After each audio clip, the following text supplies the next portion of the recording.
Okay, it's beer o'clock on Real Ale Craft Beer. Look at this wonderful little brew kit. I've just arrived at the Mad Dog Brewing Company with owner Alexis. How you doing, Alexis? I'm fucking champion, man. Alexis is an old friend. We go back a few years.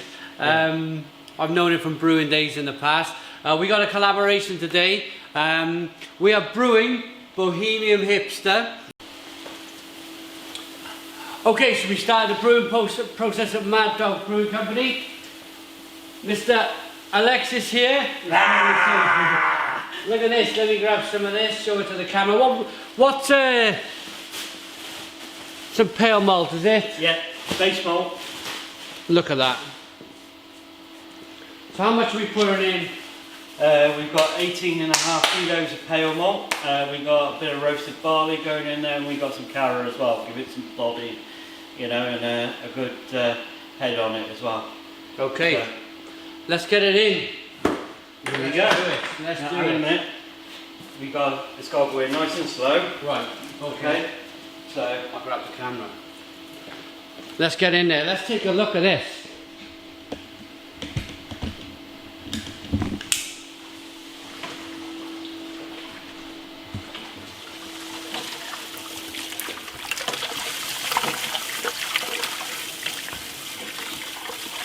Look at that.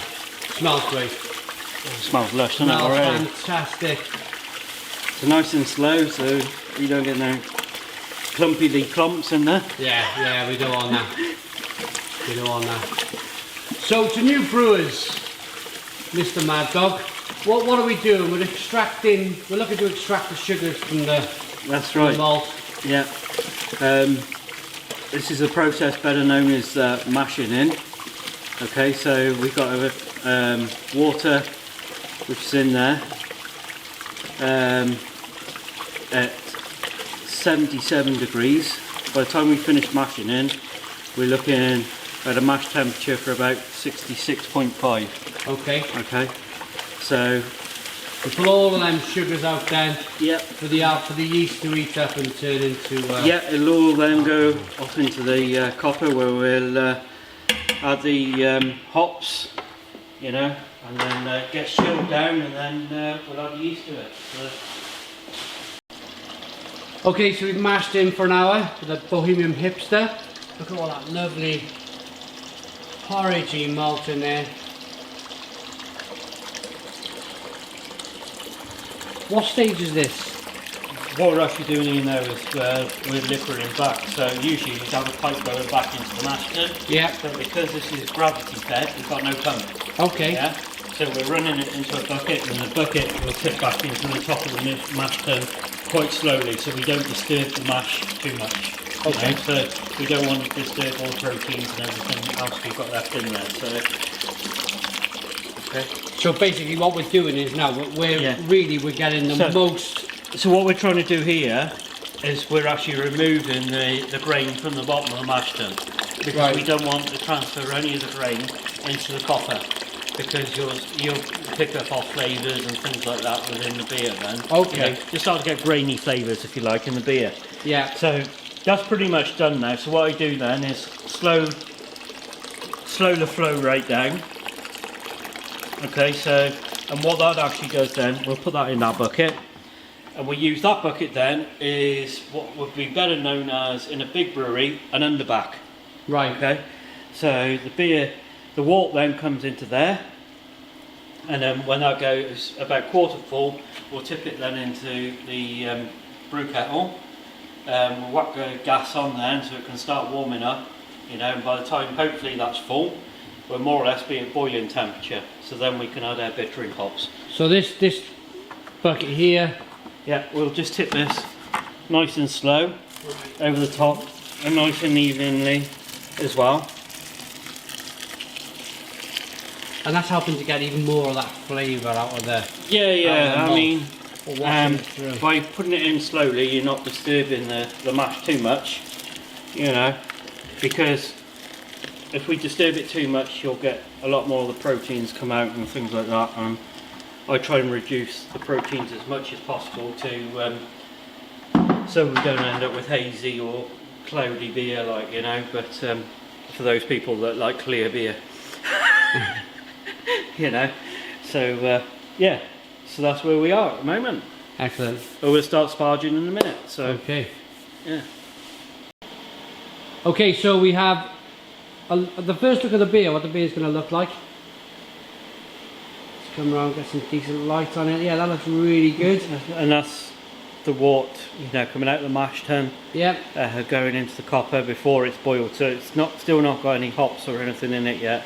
But it is very, very sweet because it's got all those sugars in there, you know, which will obviously be turned into alcohol later on. So a nice warm Horlicks in the winter. yeah, if you like. Let's get in there and have a look. Look at that. So we're about to hit 100 degrees, so we're going to get the boil going.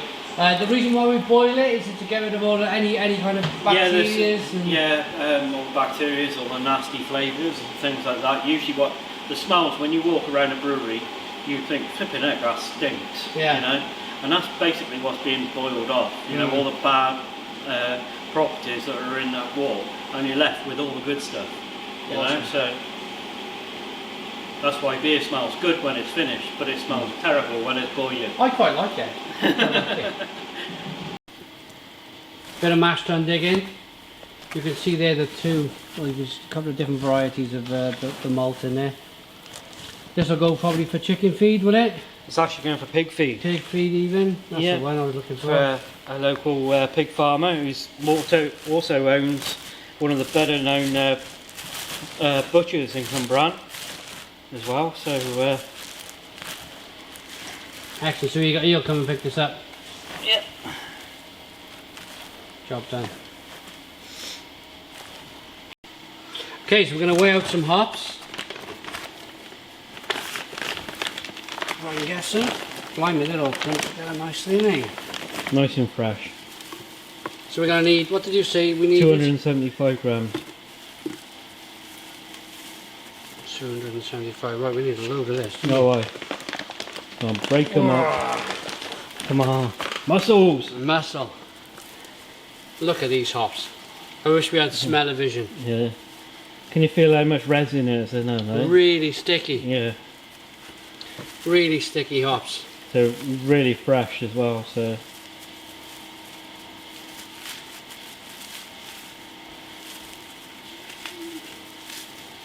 Oh, we need double that. I went in a brewery once, he used a screwdriver to smash it up. I better know which brewery that was.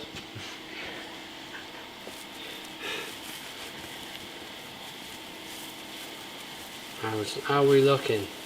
We get in there, haven't we? Another 100 grams or so. What do we want, 250 did you say? 275, I think. 275. Let's have a look at the old recipe. Yeah, 275. A little bit more.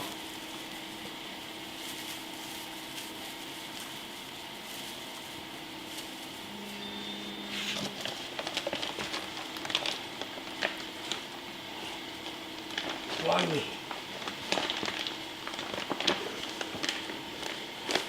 They're really sticky. I'll drink some more beer, I build know, some I muscles. need some beer after that. It's a strenuous job, Brew, it isn't must it? be granola stout time. Oh, yeah. Take 5 grams out. Nearly there.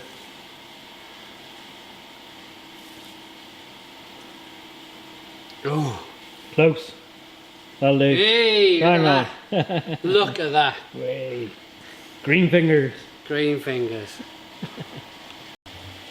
Okay, so it's time to add some more of these Dr. Rudy hops into our beer. Gonna put them in nice and evenly.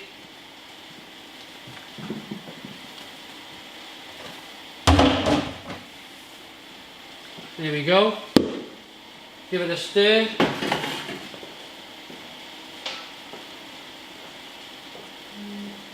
The brewer is very confident with me. He's cleaning the fermentation vessels out, and he's just leaving me brew the beer. Happy days. Right, so we're getting all of them hops in. We're going to be adding hops every 10 minutes to the beer. to get a really big, juicy, hoppy taste in the beer. That's what we're looking for from this beer. There we go. It's like a giant tin of porridge. Cheers. Okay, so we're pitching the yeast. Get it in there. Lovely. So that's the American yeast you were talking about, is it, Alex? Yep. Fantastic. There we go. And the lid's on. Jobs are good. Jobs are good, and that's the end of the brewing process. Woo! Awesome day. Awesome hot day. Yes.